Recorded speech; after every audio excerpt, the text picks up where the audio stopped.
During a meeting with a friend some months back, we discussed the alarming rate at which people commit suicide as a result of discomfort and depression. We concluded that it takes only the strong to survive. Looking back at the process of reproduction, it was discovered that the male reproductive organ produces over 40 million eggs, but we survived. What do you think happened to the rest of the eggs? They died. To be a survival is not a mistake. The fact that you survived means that you can survive and fulfill your destiny here on Earth. Moreover, it was just an egg that hasn't gone through the full process. Formless it was. It was as powerless as a leaf but gracefully survived the selection process. One of the inspiring stories I like is the narratives of King David when he was in the Cave of Adullam after he had been tormented by King Saul. David, the son of Jesse, a shepherd boy from Bethlehem, a literal nobody, got married to Saul's daughter and became the son-in-law to the king, but he did not know that his life was in grave danger. King Saul was preoccupied, and so he sought to destroy David due to his sudden fame and admiration by all men. A contemptuous and frightening anthem sung by the women of Israel, affirming that he had killed 10 times more Philistines than Saul. There's this old saying by Publius Cornelius Tacitus that says he that fights and runs away may turn and fight another day, but he that is in battle slain will never rise to fight again. David understood this and ran for his dear life, leaving his wife, home, and everything he had. This is quite intriguing. He was undergoing a period of unhappiness, a defining moment, a moment that was best described as dark, cloudy, and clumsy. It lasted for a very long time. The Cave of Adullam was first encountered in 1 Samuel 22. No one knew the period of David's arrival and the time he spent in the cave before he was found by his family. David was living in the muddy, dark, cold, and lonely cave. What if he was bitten by snakes or eaten by a beast? And he survived. Have you ever been in a situation where you just feel like sleeping over your challenges and the next morning it is all gone? Or you felt like no one cared for me?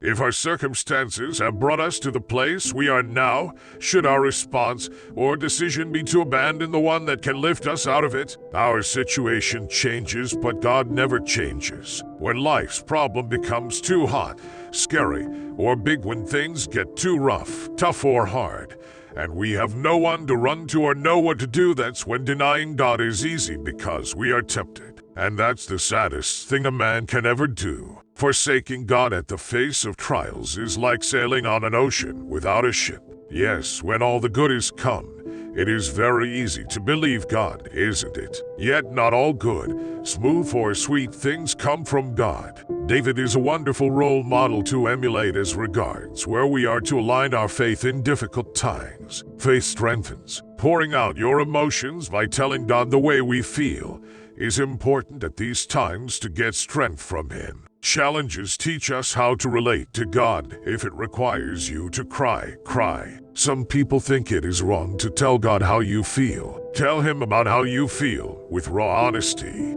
David wrote Psalms 34, 57, 142, and some other psalms in the Cave of Adullam. These were inspired psalms that we all can relate to today. Interestingly, God understood David's needs and He supplied them. These needs were not gold, silver, money, etc. at first. The needs were men, people, companions. At David's lowest and humble state, God worked in his life. He listened to his cry and attended to his call. His friends and loved ones found him and chose to stay with him.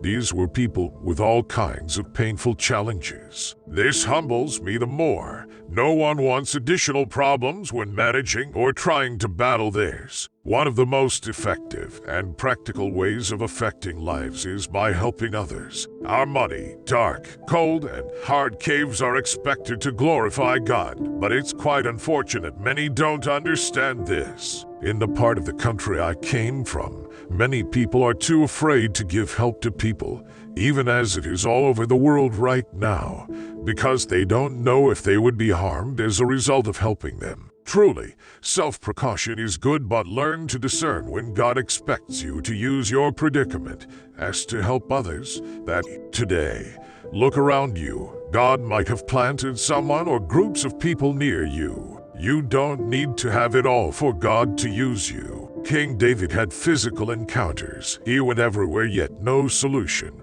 He dealt with them on the altar. He went into the cave battered, bittered, and broken, but came out a strong and mighty leader. Learn from this part of King David. At the latter, it pays off. Our sincere response to defeat determines how we handle victory. Sometimes God often allows us to go through issues to prepare us or to further fortify us.